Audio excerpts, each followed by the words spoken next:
sneak in. Anyway, I'm the work experience guy.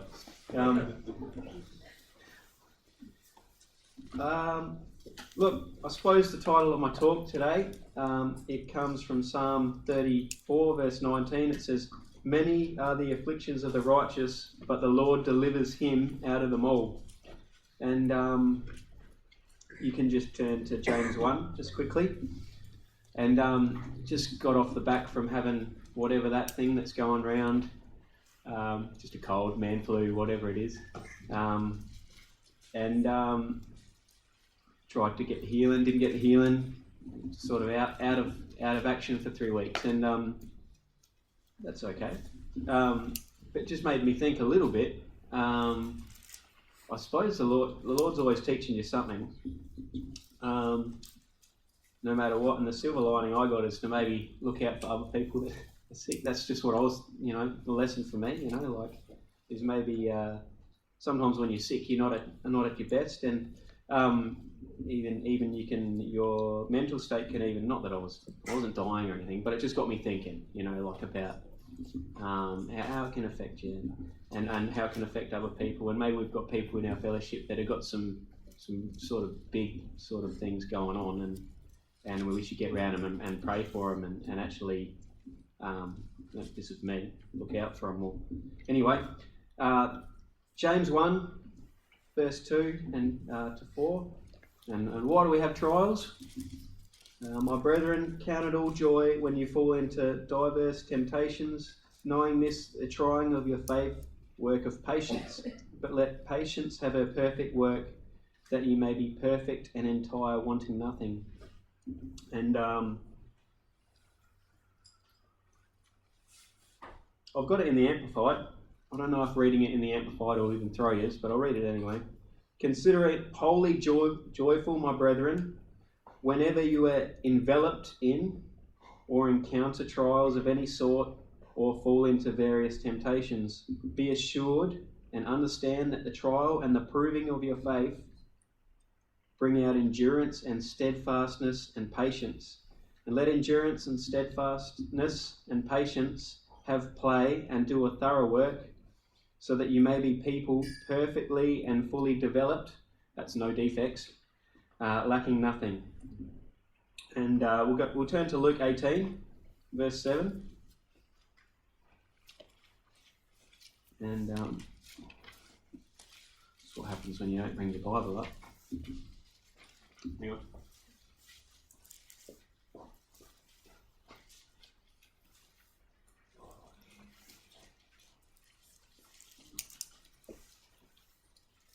Anyway, Luke 18, verse 7. And this is Jesus. He's just told the parable about the unjust judge. And a judge that didn't regard people because he was, he thought he was pretty good. And this lady, this widow lady, this poor widow lady, like probably the lowest of the social standing at that time, wore him down by her continual asking for him to sort out her problem. And then verse 7 and 8, it says, Shall not God avenge his own elect, which cry day and night unto him, though he bear long with them? I tell you that he will avenge them speedily. Nevertheless, when the Son of Man cometh, will he find faith on the earth? And this is Jesus. This is a promise for us, that if you call out to the Lord, that he's going to avenge, he's going to solve the problem. But then he puts a little flip side on there. He puts this back on you.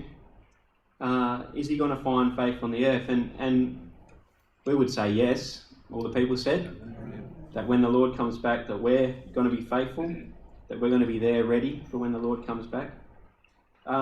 So in thinking with these scriptures and also the presentation that Pastor Steve just gave Sunday night, he was talking about the throne of David. And I was reading about some of those scriptures that he put up on the slide. and just about how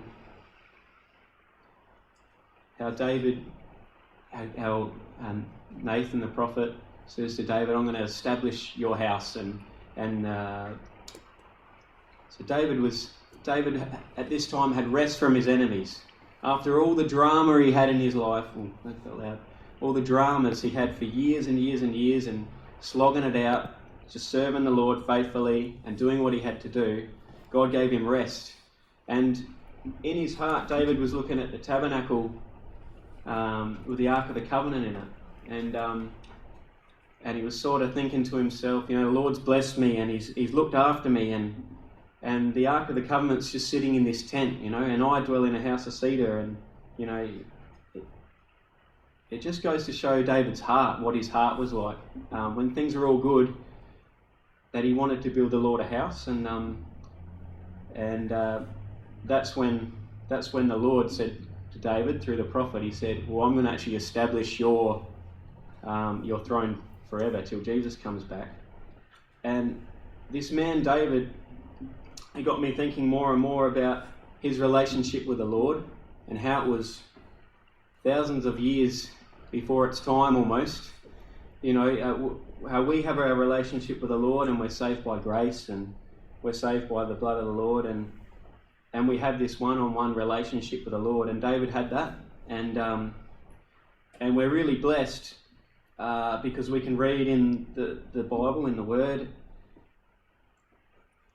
we can read what David did in his life, and we can also read in the Psalms and read about his mental state and how he encouraged himself in the Lord, which is really handy for us in our lives, in our walk in the Lord, because it's a lot of these things run parallel, or we can see good examples. I was sort of looking at the good examples for me in my life. Anyway, try and get there. So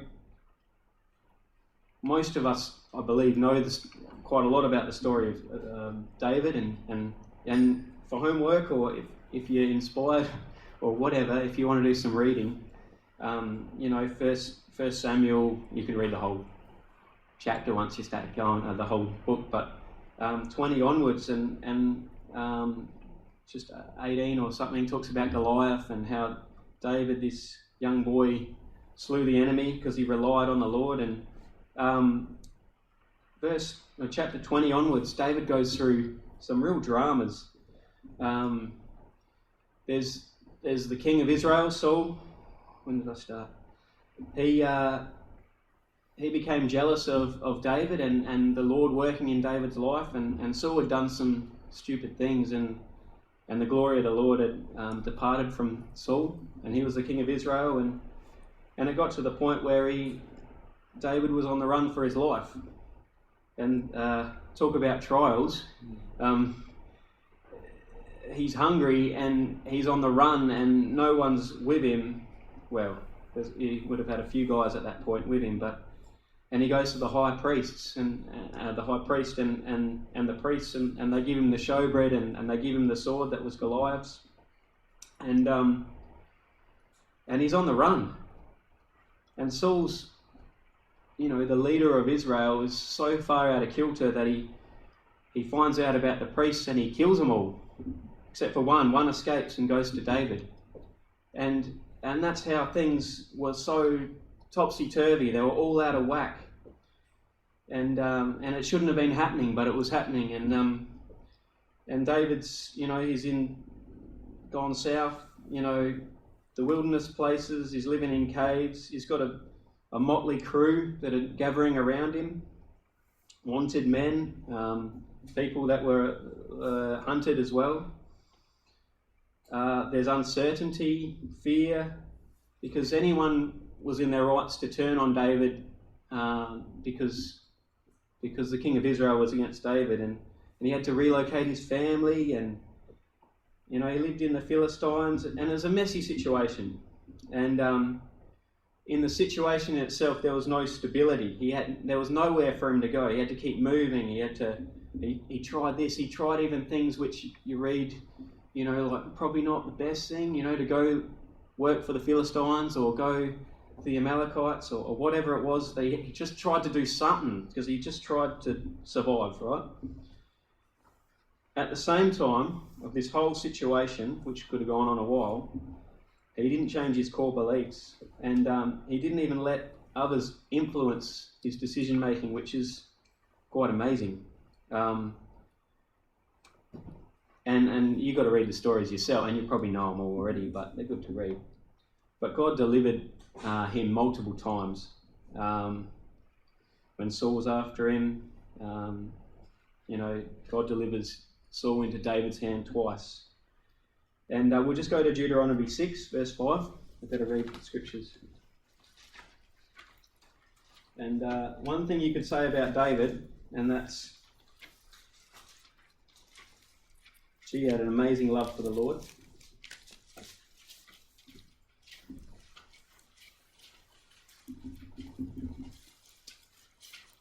And it's good for us to look at some of these examples. Verse 5, just talking about some of the laws, but that thou shalt love the Lord thy God with all thine heart and with all thy soul and with all thy might.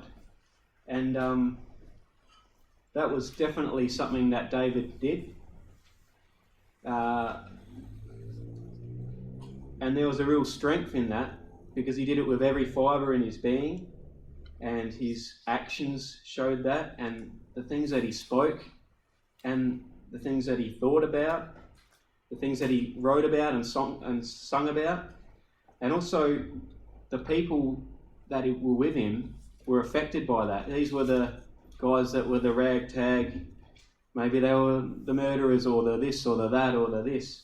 The this or that, I don't know this. They were they became a really strong and mighty army, and it was due to David's ability to know who he was and the fact that he loved his God with all his heart, and he didn't change that. Circumstances changed that. I mean, you read examples of, like they're in a bad place, and he's got 400, then he's got 600 men, and he's looking after these shepherds. Like he could have there's a lot of meat there on the hill, like it could have been his, but he stuck to what was right, and it says he became a shield unto these shepherds. And he goes, and the Philistines are attacking this town, and he goes and saves them. And then they betray him and tell Saul that he's there, and they're going to give him up. And like you think of the betrayals and the people dramas but he just stuck to his guns. Anyway, what did God say about David? 1 Kings 9. I'm getting to a point maybe. Let's see if we can get there.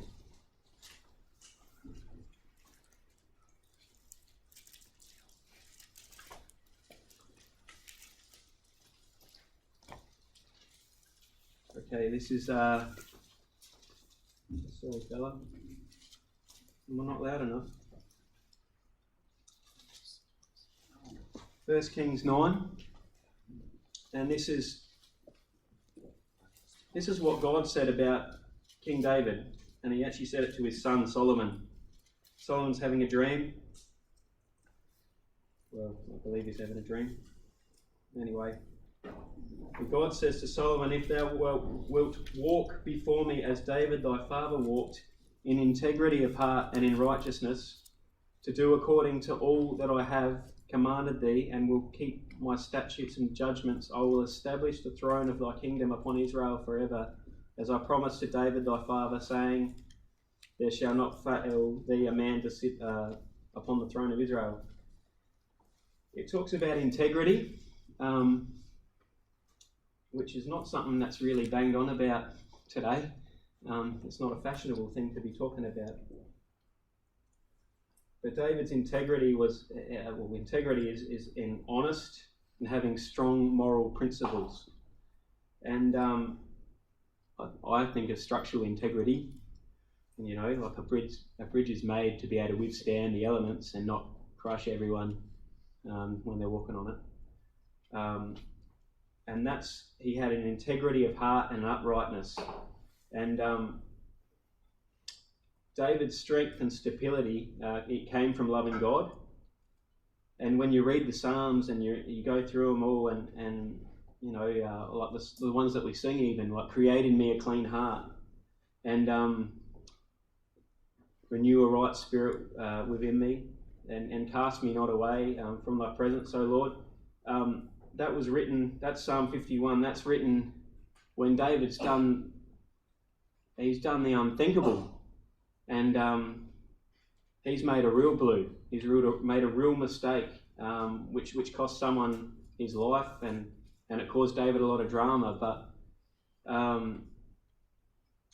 the Lord was merciful to him, and we read in Psalm 26, verse 1 and verse 2.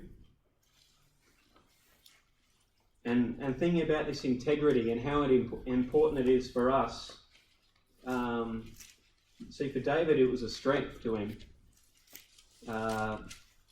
It was... Well, we'll just read this. Psalm 26, verse 1. It says, "Judge me, O Lord, for I've walked in mine integrity. I have trusted also in the Lord, therefore I shall not slide. Examine me, O Lord, and prove me. Try my reins and heart." And whenever you read the Psalms, quite often, especially when there's drama, he's saying, you know, "Why is this happening, Lord? Why is this, you know, I don't understand this." And then he comes around to, "All right, Lord, you're in charge. And all right, Lord, examine me and try my reins and heart." And in the last couple of verses of the same chapter, it says, "As for me, I will walk in mine integrity. Redeem me and be merciful unto me. My foot standeth in an even place. In the congregations will I bless thee."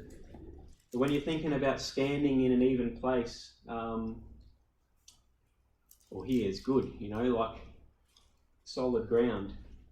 So that's where he found that as he served the Lord with all his heart, and as he loved the Lord, and as he did everything he could to do what the Lord said, that he had something to stand on. And we read that we're saved by grace, like I mentioned in Ephesians 2. And it's not like, you know, Jesus says the parable about the Pharisee who was self-righteous and he prayed with himself, you know, "I'm good because I've done this." For David, it's not like that, because David was a very humble person, but he realised that if he was doing what the Lord said, then he had the Lord's backing him up. So does that make sense? Yeah. I'm trying to put it into words, but for David, that was a real strength in his life. And for us, that's the same thing. That gives us boldness and confidence, and no matter what's going on, I'm going to just do what the Lord said. "Lord, you know, help me. I don't want to slide. You know, search me, O Lord. Know my heart." You know, these sort of things. Keep me. You know, and with that, we're in a good spot, a firm place, where no matter what's happening around us, we're on the rock. It says, Psalms 18, verse 1.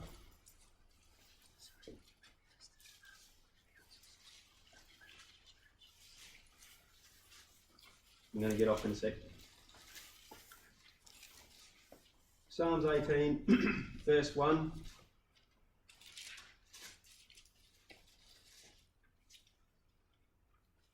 "So I will love thee, O Lord, my strength.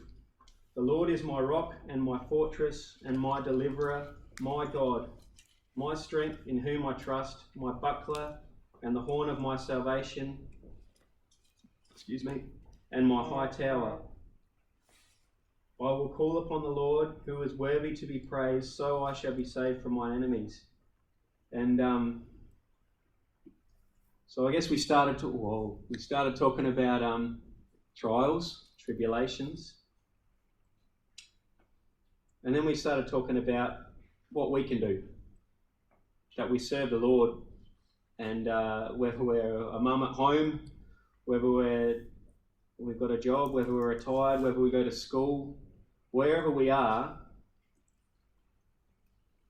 that we're just seeking to be useful to the Lord,